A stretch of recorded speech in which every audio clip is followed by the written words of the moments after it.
देखो, विचार करके शुद्ध बात को समझो। किसी के भी पास हम जब जाते हैं, यदि वो भगवत मंदिर है, संत हैं, धाम है, तीर्थ है, और हृदय में हमारे ये भाव है कि हमसे बहुत सी गलतियां हुई हैं, भगवान की हम पर कृपा हो, हमारी बुद्धि शुद्ध हो, हम सत मार्ग पर चले, तो निश्चित लाभ मिलता है। क्योंकि ये आपका बड़ा भारी सत्कर्म बन गया। कोई आपसे कहे कि हम आपके दुख को मिटा देंगे, वो तो एकमात्र भगवान समर्थ हैं, वो ऐसा कर सकते हैं। या भक्तजन भगवान की प्रार्थना करके उनसे ऐसा निवेदन कर सकते हैं। अन्यथा सिद्धांत में, शास्त्रीय सिद्धांत में कहीं ऐसा कोई विधान नहीं पाया गया कि कोई बड़े से बड़े देवता अपने बल से तुम्हें दुख रहित कर दे। बहुत विवेक से सुनोगे तो समझ में आ जाएगा। ये जो हमारे वर्तमान तात्कालिक दुख हैं, ये हमारे पूर्व कर्मों का फल है, और कर्मों से मुक्ति दिलाने की सामर्थ्य एकमात्र भगवान श्री हरि और अभेद रूप भगवान हर महादेव, बस। अन्यथा आपके सुकृत कर्म का फल वो दे देंगे। दुष्कृत को भस्म कर सके, संचित कर्म को भस्म कर सके, इतनी सामर्थ्य किसी में नहीं। बैठा लीजिए हृदय में, तर्क की आवश्यकता नहीं है। ये महापुरुषों के वचन, शास्त्र, स्वाध्याय, गुरु कृपा, इन सबसे मिलित भाव है। ये कोई त्रिभुवन में नहीं, एकमात्र भगवान हरि हर के सिवा दूसरा कोई हमें कर्म बंधन रहित कर सके, ऐसा नहीं। हम जब आशीर्वाद मांगते हैं, किसी से कृपा की याचना करते हैं, तो उसका आंतरिक शास्त्रीय सिद्धांत का भाव यह है कि आप कृपा करो हमारी बुद्धि शुद्ध हो जाए। शुद्ध बुद्धि शास्त्र के अनुसार चले, आपकी आज्ञा के अनुसार चले, भगवत चिंतन परायण रहे, एकमात्र आशीर्वाद। और ये मांगो या ना मांगो, संत महापुरुषों के हृदय में इस आशीर्वाद देने की पुलक रहती है। बिना मांगे वो आपको दे देंगे, बस आप स्वीकार कर लीजिए।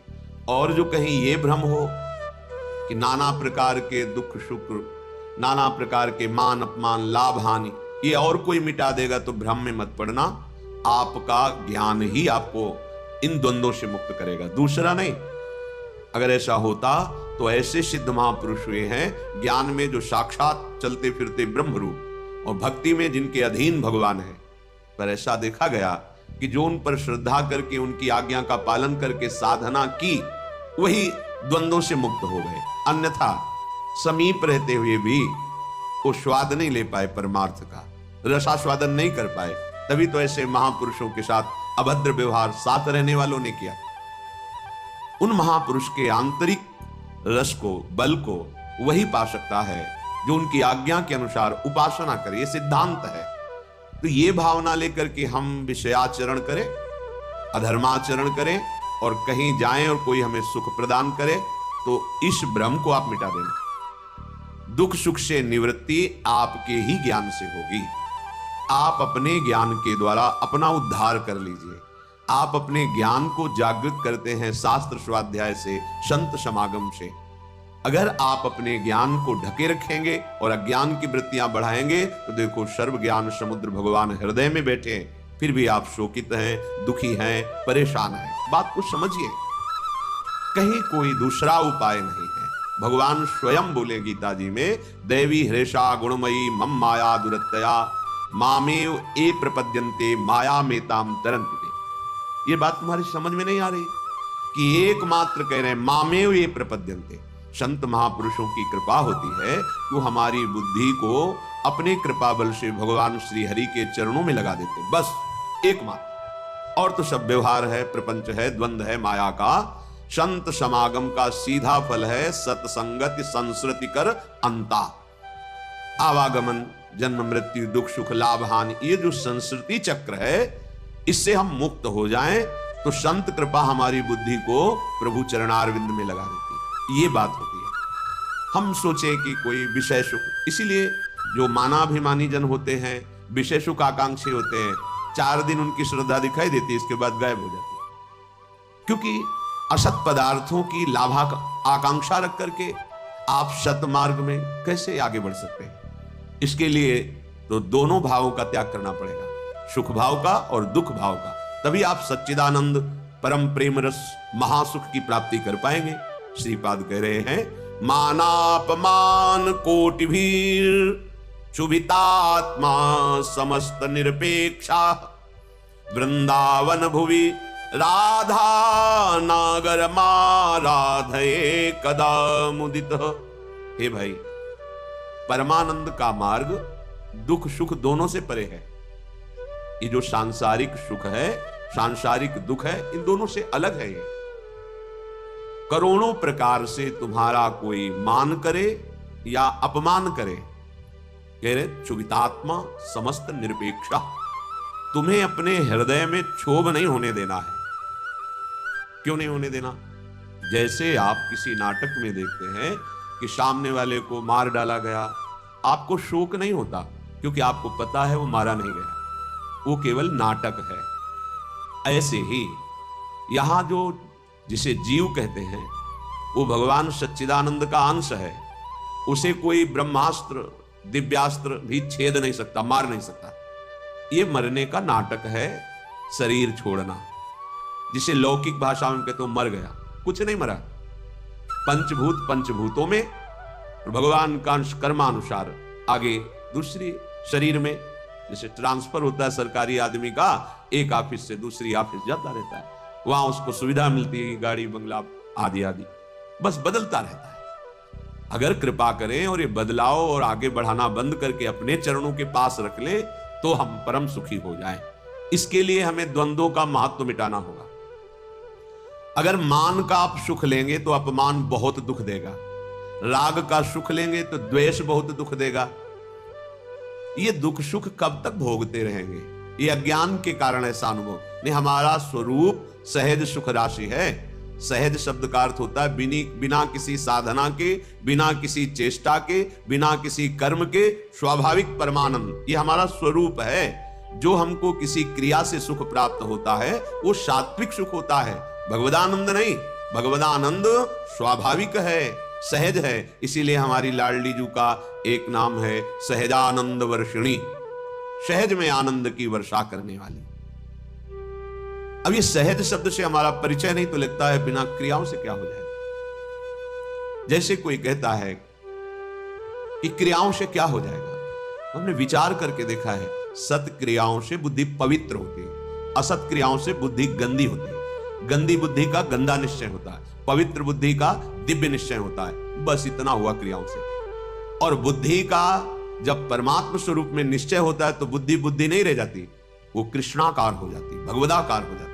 यहीं से परमानंद की अनुभूति प्रारंभ होती है। जो क्रियाओं से बुद्धि को पवित्रता मिलती है वो साधु समागम से एक क्षण में मिल जाती है। विश्वसनीय श्रद्धावान एक क्षण में अपनी बुद्धि को उतना पावन कर लेता है, जो बहुत वर्षों तक तीर्थ और सत्क्रियाएं की जाएं तब बुद्धि पवित्र होती, वो साधु समागम से एक क्षण।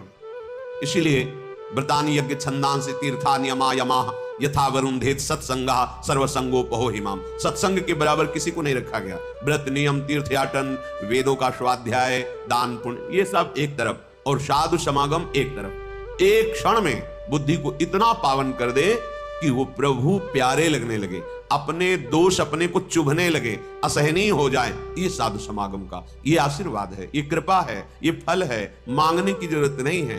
आप श्रद्धा विश्वास पूर्वक साधु समागम करें तो ये आपके अंदर आने लगेगा। देखो परम साधु श्रीपाद प्रबोधानंद जी कहे मानापमान कोटि भीर, करोड़ों प्रकार से तुम्हारा कोई मान कर। ये बिल्कुल ऐसा ही नाटक है जैसे सिनेमा में आप देखते हैं, बिल्कुल ये माया का सिनेमा है। ना मान की यहां सत्ता है, ना कोई अपमान की सत्ता है। पीछे जन्म में हमारे कितने दुश्मन थे, कितने मित्र थे, कितना परिवार था, कितना बैंक बैलेंस था, कितना हम ग्रेजुएट थे, सब खत्म। अगर भगवत प्राप्ति नहीं तो इस जन्म का भी सब खत्म प्रयास।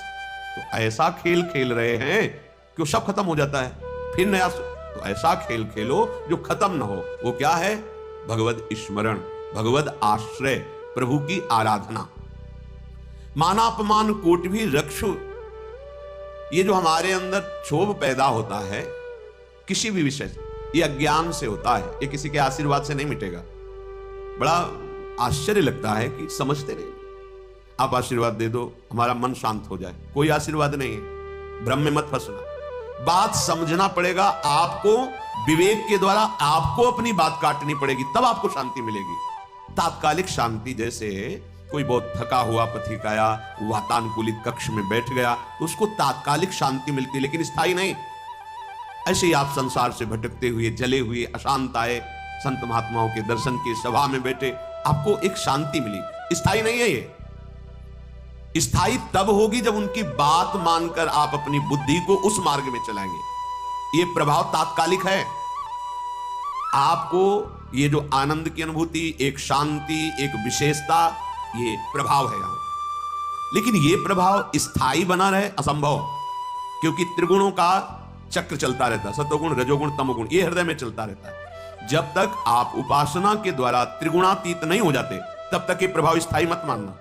आंसू आ सकते हैं, रोमांच हो सकता है, तो प्रेम लक्षणा भक्ति थोड़ी हो सकती है। वो तात्कालिक सतोगुण का प्रभाव है आपके अंदर। ऐसे वायुमंडल में बैठे हैं कि आपको भागवतिक आनंद की अनुभूति होगी। इसे स्थायी बनाना है, तो जो उपदेश है उनको जीवन में धारण करना है। वो आचरण, भगवत स्मरण, भगवत सेवा, भगवत चरणारविंद का आश्रय, ये आपको त्रिगुणातीत करेगा। जब आप त्रिगुणातीत होंगे, किसी गुण का प्रभाव नहीं पड़ेगा, तब एक रस स्थिति आएगी। फिर ये प्रभाव आप विषयी पुरुषों के बीच में बैठ करके भी स्वाद लेंगे इसी आनंद का। आप 1 महीने सत्संग सुन रहे, आपका मन विषयों का त्याग करता चला जा रहा है, प्रभाव पड़ रहा है। ये विश्वसनीय नहीं है, बात समझ लेना। जहां कुसंग हुआ तहां ऐसे करेगा हाथी का स्नान जैसा। अरे बहुत, एक बार गिरे गया, वो वहीं ले जाएगा। पूरे जीवन सतमार्ग का सावधानी पूर्वक अनुसरण, तब जाके द्वंद्वातीत स्थिति आती है, माया पर विजय प्राप्त करता है। ये जो क्षोभ होता है, किसी भी कोई बोल दिया, कटु बोल दिया, निंदा कर दी, उपहास कर दिया, हृदय में दुख पहुंचा, ये साधना की बहुत बड़ी कमजोर स्थिति है। एक बार एक महापुरुष गंगा के उनके पास, तो उन्होंने कहा कि भेष रंगा के, सीधे साधे गांव की भाषा, भेष रंगा के व्यवस्था की चक्कर में अगर पड़ेगा साधु, बुजुर्ग महापुरुष थे, तो फिर साधुता ही क्या हुई। जब हमारा कोई अपमान करे, कोई गाली दे, कोई निंदा करे, हमारे हृदय में उसका फर्क ना पड़े। जैसे हम नाटक में देखते हैं, तो देख रहे हैं लेकिन पता है झूठा है, असत्य है। ऐसे ही ये नहीं कि भान नहीं हो रहा, भान हो रहा है कि गाली दे रहा है या अपमान, पर उसका अस्तित्व तो नहीं है, वो असत्य वार्ता है, उसकी कोई सत्ता नहीं। जिसकी सत्ता नहीं, उसको जब हम सत्ता देते हैं तो हमारा हृदय दुखी हो जाता है। कह रहे क्षुभितात्मा समस्त निरपेक्षा, इसलिए इन समस्त द्वंद्वों से निरपेक्ष होना है। कैसे? बोले इसी मृत्यु लोक में बहुत सुंदर करुणा करके प्रभु ने उपाय रखा है। क्या? वृंदावन भूमि, वृंदावन भूमि में आओ, दर्शन करो। यहां बहुत सामर्थ्य है हृदय के परिवर्तन करने की, अलौकिक दिव्यता है। राधा नागर माराधे कदा मुदिता, किशोरी और किशोर जी की आराधना में तुम ऐसे आनंद को प्राप्त होगे कि ये कोई भी मान अपमान, दुख सुख, जन्म मृत्यु, ये तुम्हें व्यापेंगे नहीं। आओ वृंदावन का आश्रय लो, वृंदावन के रसिकों का संग करो, तो राधा नागर की आराधना बनने लगेगी। कैसे? शरीरम श्री वृंदावन भुवि सदा स्थापय, मनः सदा पार्श्वे वृंदावन रसिकयोर न्यस्य भजने, वचस्तत् केलीना मनवरत गाने रमयत, कथा पीयूषादौ श्रवण युगलम प्रीति विकलम। शरीर को सदा सत्संग में रखो। अगर हमारा शरीर सत्संग में रहेगा तो मन प्रेम रस में भीनने के लायक बन जाएगा। तन ही राखि सत्संग में, मन ही प्रेम रस भेयो, सुख चाहत हरिवंश हित, तो कृष्ण कल्प तरु सेव। प्रायः सिद्धांत को थोड़ा ऐसे घुमा के कहा जाता है कि तन को संसार में मत रखो, तन के द्वारा नाना प्रकार के कर्म करो, और मन रखो प्रभु में। यह सिद्ध पुरुष का लक्षण है, साधक तो नहीं, यह सिद्ध पुरुष का लक्षण। जिसका मन भगवदाकार है तो विषय प्रपंच संसार के कार्य करता हुआ भी वो जीव जल में कमल का फूल रहे, निरपेक्ष रहता है। पर साधक नवीन मार्ग का पथिक सत्संग की आवश्यकता है। सत्संग क्या है? नाम सत, रूप सत, धाम सत, लीला सत, उनके प्रेमी जनों के वचन सत। इस पे हैं आप, तो सत्संग में हैं आप। धाम का चिंतन चल रहा है, प्रभु के नाम का जप चल रहा है, रूप का ध्यान चल रहा है, लीला गुण का कथन श्रवण कर रहे हो। कथा पीयूषादौ श्रवण युगलम, अपने दोनों कानों से युगल चंद श्यामा श्याम की कथा, गुण लीला चरित्र, इनका हम पान कर रहे हैं। ये देह वृंदावन रज से युक्त है, वृंदावन का आश्रय है, तो स्थापय मना सदा पार्श्वे, हमारा मन सदैव प्रियालाल के पार्श्व में समीप में विराजमान रहेगा। मन ही प्रेम रस भयो। देखो, साधक की ऐसी स्थिति नहीं होती कि वो विषय सानिध्य में मन को प्रभु में रख सके। ये विषय का स्वभाव होता प्रमथनशील, व्याकुल करके, उन्माद पैदा करके मन और इंद्रियों को अधीन करता है। विषय पहले, फिर जब मन ही अधीन हुआ तभी तो क्रिया में उतरा। लेकिन सिद्ध पुरुष की ऐसी स्थिति नहीं होती। एक बार विदेहराज जनक से किसी महात्मा ने पूछा कि आप तो पूरा राजकाज संभालते हैं, पूरा रजोगुण का वैभव है, राजसी वैभव, आप विदेह कहे जाते हैं, कैसे विदेह? तो कहा ठीक, किसी समय बताएंगे, अभी तो अंदर से नहीं आ रही प्रेरणा, बताएंगे। क्या जनक जी उसी समय नहीं बता सकते? पर जब उसे प्रमाण के सहित तब पता चलता है। जाओ आज प्रसाद पाकर शयन करो, प्रेरणा होगी हम बता दें। शयन कक्ष में बड़ी सुंदर राजा की सैया जैसे महात्मा को शयन करो। अर्धरात्रि में रानी से कहा जाओ, आज्ञा है, शयन करो जाके उनके साथ। जब ही देखा स्त्री को, बड़े संयमी महात्मा को, वो जितना इधर से खिलते और नजदीक दीवाल की तरफ मुंह करके समय व्यतीत किया। सुबह आए, बड़े गुस्सा से बोले, ये क्या तरीका है आपका? जानते हो हम संत हैं। तो क्या हुआ महाराज? शायद वो आपकी पत्नी ही थी, सैया में जाके लेट गई। फिर क्या हुआ? फिर हम शकीलते गए। फिर क्या हुआ? जब दीवाल मिली तो उधर मुंह करके पड़े रहे। फिर कोई आपको परेशानी नहीं हुई? बोले हमने पीछे फिर देखा ही नहीं, दीवाल की। तो तुमने उस शरीर को दीवाल क्यों नहीं मान लिया? उस शरीर को स्त्री शरीर मान करके भय करते रहे, दीवाल में आप संतोष कर लिए। अगर उसे ही एक दीवाल समझ लेते और आप यथावत अपनी शांति बनाए रखते। बोले ऐसा कैसे हो सकता है?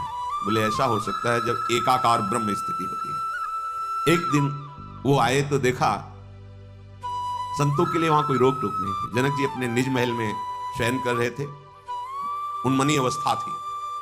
एक हाथ स्त्री के वक्षा स्थल पर और एक पैर हिलक गया था, तो नीचे सर्दी का समय था, अंगीठी उसके ताप में उजल रहा। दौड़ के गए, चरण हटाया। महाराज वास्तविक उनको होश नहीं, ना स्त्री के वक्षा स्थल के स्पर्श का सुख था और ना अग्नि के ताप का भान था।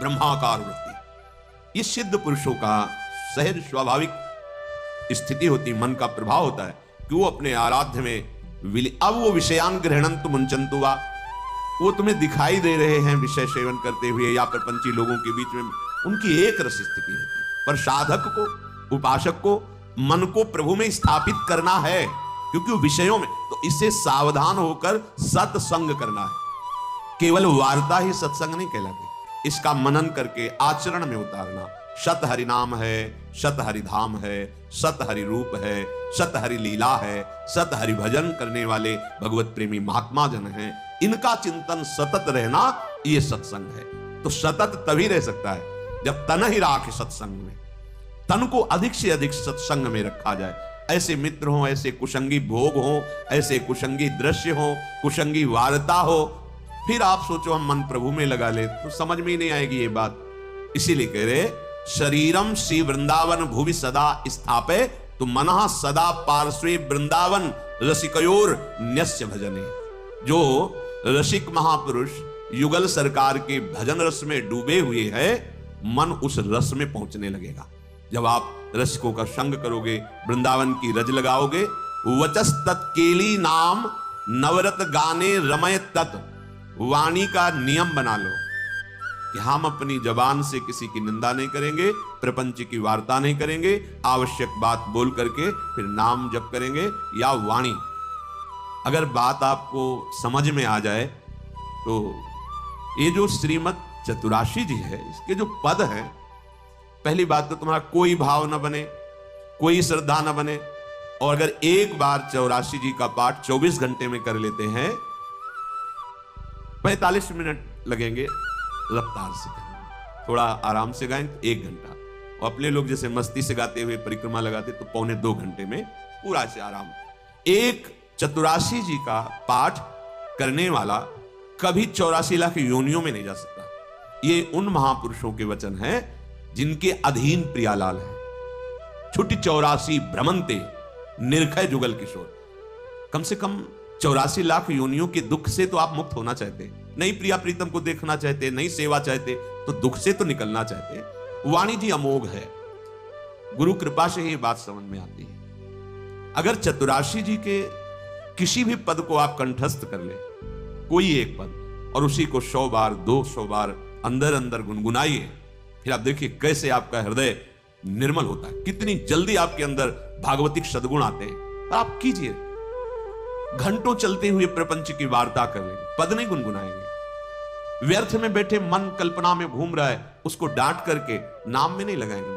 देखो, अगर सुख प्राप्त करना, इसीलिए हम प्रायः आपसे प्रार्थना करते रहते हैं कि ये आशीर्वाद, ये कोई कृपा या कोई पदार्थ दे दे, इस भ्रम में मत रहना। ऐसे ऐसे महापुरुषों के दर्शन हुए हैं जो गुरु कृपा से, इष्ट कृपा से ही केवल उनका दर्शन हो सकता। दिगंबर, शरीर की शुद्ध नहीं, खान पान की, जहां पैर नहीं रख सकते हो ऐसी तपती हुई बालू, उसमें दिगंबर पड़े हैं ब्रह्मानंद में मगन। आप जब तक अपने आप को सतमार्ग में नहीं लाएंगे, भजन में नहीं लाएंगे, असत मार्ग को त्यागेंगे, कोई सुखी नहीं कर सकता, कोई सुखी नहीं कर सकता। ये बात अंदर बैठा लो। कौन काहू के सुख दुख कर दाता, निज कृत कर्म भोग सुन भ्राता। इसलिए शरीरम श्री वृंदावन भुवि सदा स्थापे, मना सदा पार्श्वे वृंदावन रसिकयोर न्यस्य भजने। जो युगल सरकार के भजन में रसिक जन डूबे हुए हैं, मन उनकी आज्ञा में दे दीजिए, अर्थात जैसा वो उपदेश करते हैं वैसे ही मन को चलाइए, तो न्यस्य भजने, वो भजन में समर्पित हो जाएगा। वचस्तत् केली नाम नवरत गाने रमय तत्। वाणी से उनकी केली रस का गान, बड़ा सुख मिलता है। श्यामा श्याम को सबसे बड़ा सुख मिलता है जब उनकी लीला का गायन करके सुनाते हैं। जैसे आप गा रहे हो, आज निकुंज मंजू में खेलत नवल किशोर नवीन किशोरी, अति अनुपम अनुराग परस्पर सुनभूत भूतल्प। ये जोरी मुस्कुराती है प्रिया प्रीतम की। बस ये जहां प्रसन्न भये तो क्या होता है, जब राधिका श्याम प्रसन्न भये तो नित्य समीप सुख खींच ले। बस हमारी बात बन गई, हमारे मन को समीप। तो किशोरी मात मानम कि सुकुमारी नुकले, श्री लाडली जी के समीप उनकी सेवा की भावना और भाव देह दोनों प्राप्त हो जाता है। जब लाडली जो घसीट लेती है तो सेवा की भावना और सेवा जिससे संपादित होती है वो देह, जो सेवा संपादन की देह है वो सच्चिदानंद है, पार्थिव देह नहीं, जन्म मरण वाला मलमूत्र बनाने वाला शरीर नहीं, चिदानंद देह। तब वो देख पाता है जो यहां श्रीपाद के सदा पार्श्व, वो देख पाता है अपनी प्राणेश्वरी स्वामिनी के पार्श्व में विराजमान, कैसा अद्भुत सुख। पर वचस्तत् केली नाम नवरत, नवीन नवीन सुख का अनुभव होना चाहिए, तभी मानना हृदय निर्मल। एक पद को 100 बार गा रहे तो हर बार आपको नया रस मिल रहा है। नाम जब पे हर बार नया सुख मिल रहा है नाम से, राधा राधा राधा, हर बार एक नया अनुराग पैदा हो रहा है नाम के प्रति, नई आसक्ति पैदा हो रही है। कथा पीयूषादौ श्रवण युगल प्रीति विकलम। जब आप प्यारे जो की रूप माधुरी, गुण माधुरी, लीला माधुरी सुनेंगे तो कह रहे प्रीति विकलम, निश्चित ऐसे प्रेम विह्वल कर देने वाली वृत्ति पैदा होगी। ये काम क्रोध लोभ मोह मद मत्सर, ये राग द्वेष मान अपमान दुख सुख, ये छू ही नहीं जाएगा। आप इतनी ऊंचाई पर होंगे आपके हृदय की भूमिका कि आपका स्पर्श नहीं कर सकते हैं। ये हुआ आशीर्वाद, ये हुआ संत समागम, ये हुआ मनुष्य जीवन का परम लाभ। इसलिए धैर्य पूर्वक चलो, ये आशा मत करो कि तुम्हें कोई महान भक्त कहे, महान संत कहे तो तुम संत हो, तुम्हारा भजन सार्थक। कोई तुम्हें पाखंडी कह दे, गाली दे दे, निंदा कर दे, तो भजन का हमें कोई फल ही नहीं मिला क्योंकि लोग गालियां दे रहे। देखो हमें भजन का फल मिला क्योंकि लोग प्रणाम। ये माया का आखिरी अस्त्र है। कंचन कामिनी कीर्ति, सब रूपों में भगवान इतने रूपों में आके हमें दर्शन दे रहे, दुलार कर रहे, हमें उनके चरणों में प्रणाम करना। मेरे प्रभु इतने रूप धारण करके प्यार कर रहे, भावना अपनी कहीं अहम जनित ना हो जाए कि मैं साधक हूं, मैं भजनानंदी महात्मा हूं, मुझे लोग नमस्कार करते हैं, प्रणाम करते हैं, फिर मार्ग आगे का रुक जाएगा। इसलिए कह रहे निरपेक्षः, समस्त निरपेक्षः, ए नमस्कार प्रणाम, नाना प्रकार की प्रशंसा या कोई आश्चर्यजनक सिद्धियां तुम्हारे अंदर आ रही, सबसे निरपेक्ष रहो, इनका प्रयोग मत करना। तभी तुम श्री जी की सेवा का अधिकार, जो सच्चिदानंदमय जीवन है,